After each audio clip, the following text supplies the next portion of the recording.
நம் ஆண்டவர் இயேசு கிறிஸ்துவின் நாமத்தினால் மகிழ்ச்சியும் சமாதானமும் நம் அனைவரோடும் இருப்பதாக. லூக்கா 1:39-45 முடிய. அதன் பின் மரியா புறப்பட்டு யூதேய மலைநாட்டில் உள்ள ஒரு ஊருக்கு விரைந்து சென்றார். அவர் செக்கரியாவின் வீட்டை அடைந்து எலிசபெத்தை வாழ்த்தினார்.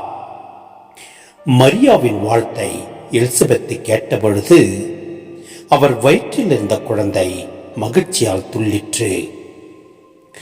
எலிசபெத்து தூய ஆவியால் முற்றிலும் ஆட்கொள்ளப்பட்டார். அப்போது அவர் உரத்த குரலில், பெண்களுக்குள் நீர் ஆசி பெற்றவர், உம் வயிற்றில் வளரும் குழந்தையும் ஆசி பெற்றதே. என் ஆண்டவரின் தாய் என்னிடம் வர நான் யார்? உம் வாழ்த்துரை என் காதில் விழுந்ததும் என் வயிற்றினுள்ளே குழந்தை வேறு வகையால் துள்ளிற்று. ஆண்டவர் உமக்கு சொன்னவை நிறைவேறும் என்று நம்பிய நீர் பேறு பெற்றவர் என்றார். சிந்தனை: தன்னை பற்றிய நற்செய்தியிலே மரியா தன்னை இழந்து விடவில்லை.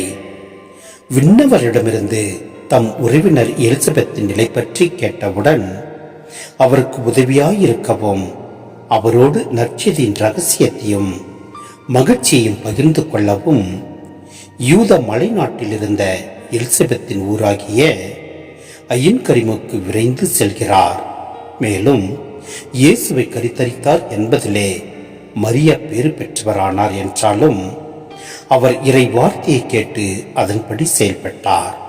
ஆம், லூக்கா 8:21 நாம் பார்க்கின்றோம், இறை வார்த்தையை கேட்டு அதன்படி செயல்படுகிறவர்களே என் தாயும் என் சகோதரர்களும் ஆவார்கள் என்றார்.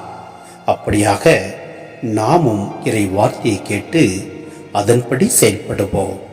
எல்லாம் வல்ல இறைவன் நம்மை நிறைவாய் ஆசீர்வதிப்பார். ஆமேன்.